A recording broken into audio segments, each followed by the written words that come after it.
Finally, one of the most important reasons why, as you know, I can't support this project is, and I've said this over and over, coming and culminating to this point, is that in the event the original estimate, 90,000 ridership trips per day, I think it's now at 120,000, correct me, let me know.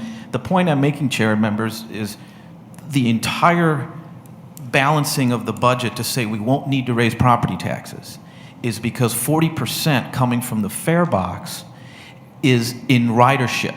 So if your numbers are incorrect, if your numbers are exaggerated, if the numbers don't pan out, and you don't get to that threshold, what's your plan B so that property taxes aren't raised? If you're not getting it at the fare box and you have free parking or whatever, how are you going to make up that money?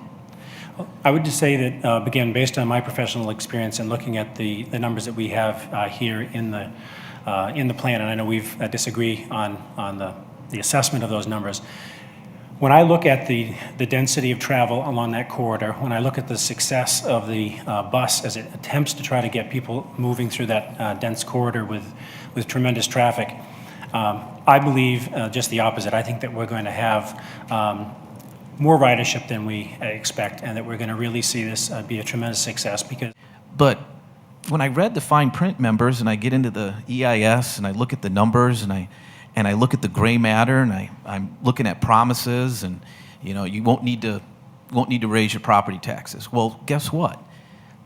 People aren't paying their sewer water bill today to the degree that they're going to be able to afford it because they're not watering their lawns.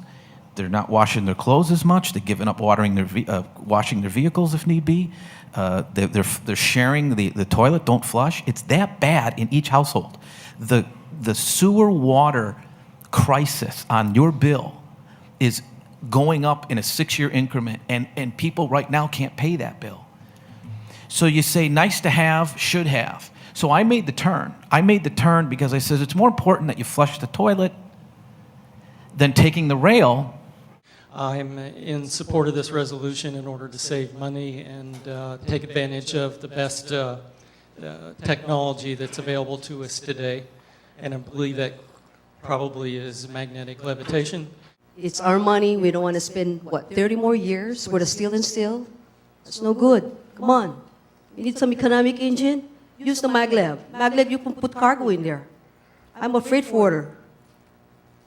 I support the economic engine. We got to create jobs. Steel and steel, you can't put cargo in there. But MagRail is much better than steel on steel.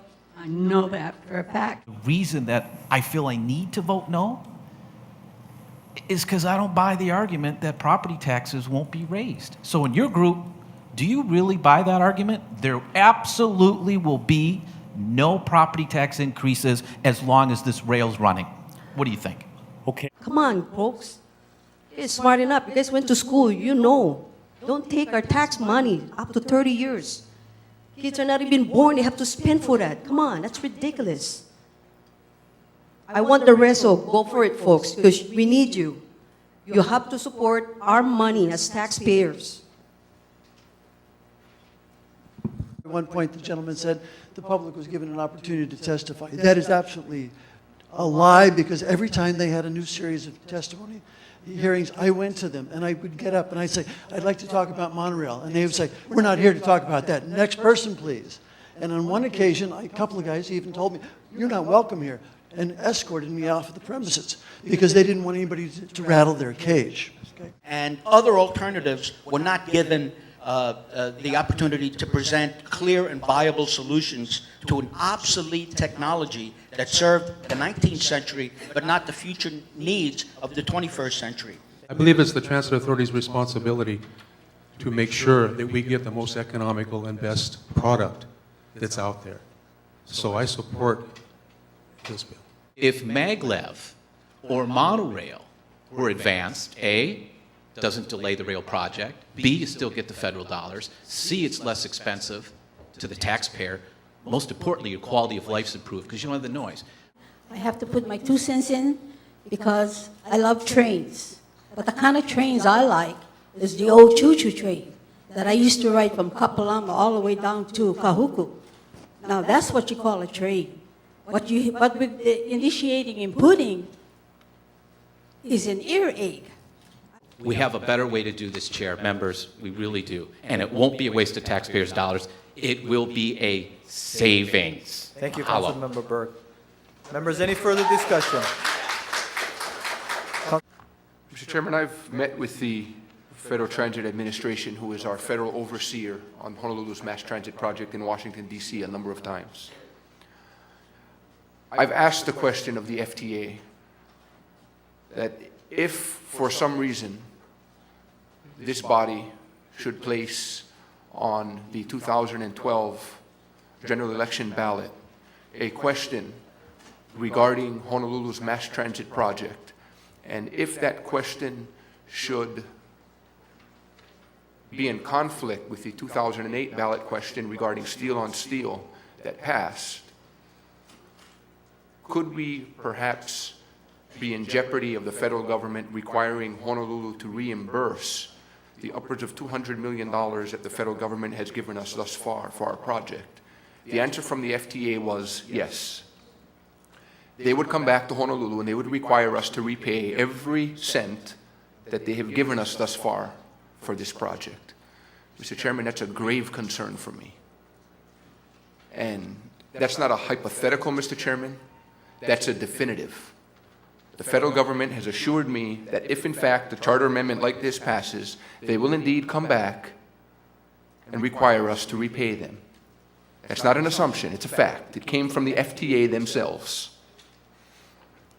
In light of that fact, Mr. Chairman, I am unable to support this particular measure moving forward at this time. I think the implications are great.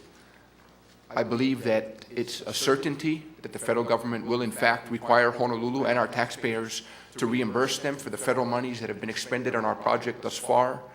And Mr. Chairman, those consequences will be dire to the people of the city and county of Honolulu.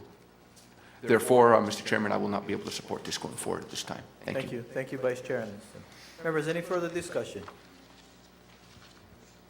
Short, 1 minute. 1 minute. I just want to bring to everyone's attention that the Chancellor of UH West Oahu, Awakuni, the rail was first pitched and sold to the taxpayer. That rail would go from university to university, and it would have a station on the actual campus of UH West Oahu. It turned out that the Chancellor pleaded and says, don't put that steel wheel, steel rail on my campus. And so we didn't. So now rail doesn't go to UH West Oahu for a reason. And now I'm going to tell you this. If we went with maglev, you could put that station in the library. You could actually not disturb a soul.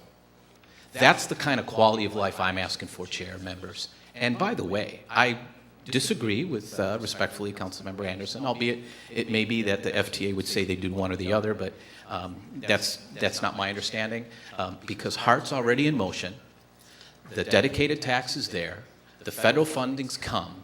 No matter what we do, HART already can put maglev on that elevated fixed guideway tomorrow. They already have it. If we were to do the EIS over again, it's a 6 months. That's well before federal monies come in September 2012 at the earliest. So again, I'm pleading with all of you to let you know that, yeah, it's first reading. If you passed it off, it could go to committee and then chew this thing up. Chew this thing up in committee, members, and shut it down. That's fine. But again, this is a Hail Mary pass. I got 4 wide receivers going downfield all on one side, and I'm whipping this thing up in the end zone. I'm hoping someone catches it, because I'm the guy throwing the ball here, members, and I think it's a good pass, and I think it's catchable. And it's a touchdown for everybody, including the taxpayer. Mahalo. Thank you, Councilmember Burke.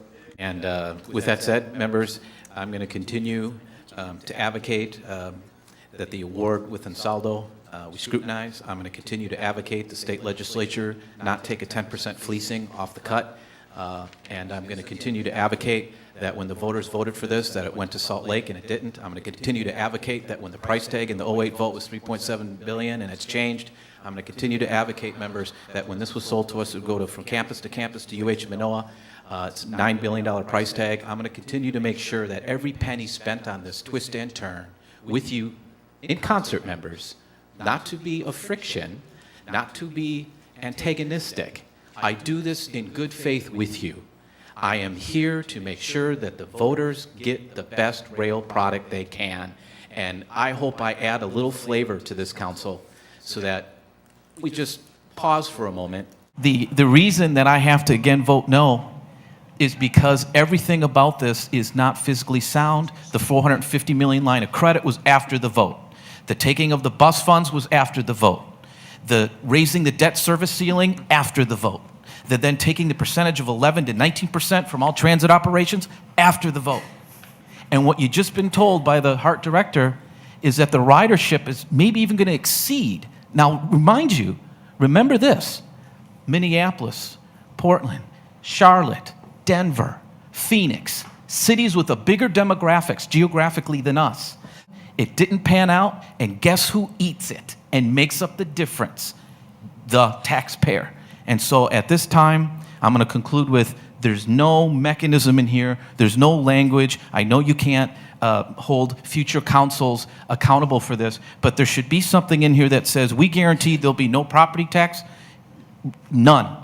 There will absolutely, once you go down on this, there will be no coming back and raising property taxes. And if you don't know and you're not sure, then this isn't a good deal. Because right now, I think it's more important we be able to flush our toilet, pay that sewer EPA mandate, and that's the issue at hand. This is a nice-to-have project, and if it were monorail, if it were maglev, it'd be a third of the price. We could go to UH Waikiki. It would be a better bang for your buck. But the steel wheel, steel rail, archaic behemoth, noisy, is not the solution. So when I first saw rail, I saw this go downhill fast. Burke. Thank you, Councilmember Vote Burke. no. Members, any objections to adopting Resolution 12-322? Noting one objection from Councilmember Burke.